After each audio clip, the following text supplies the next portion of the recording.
Well, I went out and picked up another $20 medium format film camera. This is the Kodak Tourist camera. This was marketed between 1949 and 1952, which makes this camera 70 years old.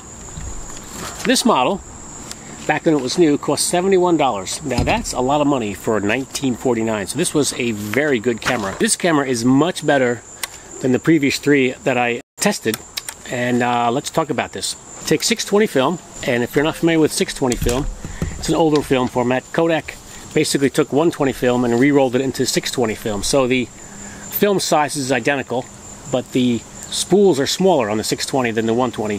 So what you have to do is take the 120 and spool it onto a 620 spool. If you buy one of these, it'll probably have a 620 spool in it, hopefully. Take that out of there and spool the film on there. If you don't know how to do that, click here and I'll link a video for you, instructions on how to do that. And I want you to take a look at these pictures. It is 6:9 format. These negatives are very large, very clear negatives. These negatives are so big, you don't need an enlarger for this. You could just do a contact print 1:1 and you've got a picture that is 6:9, which is in inches, 2 1/4 by 3 1/4. So the lens is a 105. Will give you the equivalent of 47 millimeters on a full frame camera, which is a normal lens. And the shutter goes from 200 to bulb and time. And there's no stops, so you can set it wherever you want it. You can set it to 100, 110, 120, if you can kind of dial it in anyway. It has a tripod mount, so you can go out and shoot at night. It has a T, which is time, which basically opens the shutter. Push the button again and close it. Aperture goes from 4.5 to f32.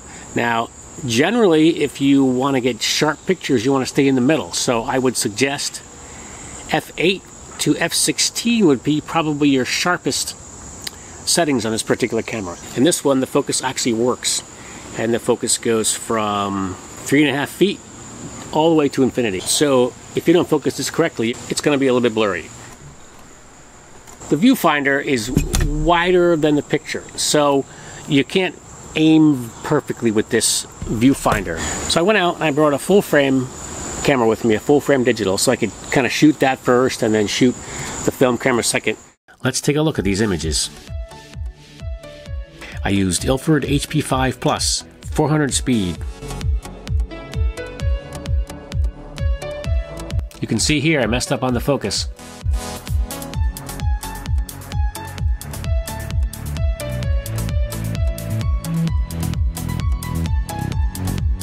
At f8, it's got some nice background blur.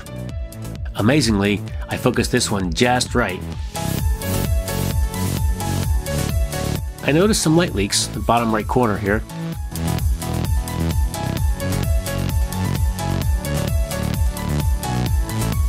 With this image, stop down to f16, very sharp, very impressive image.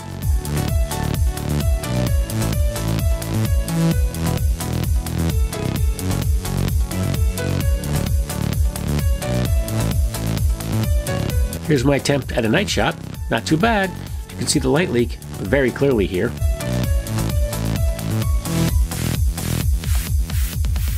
What I discovered was this has a shutter button here. Cock your shutter, okay, and then you have a button here. But I kind of figured out when you're pushing this button down, you're moving the camera. So what I did is I cocked it here and I pushed it like this. See, it doesn't move the camera as much. So I'm pushing this little shutter button directly, and that gives you a steadier picture.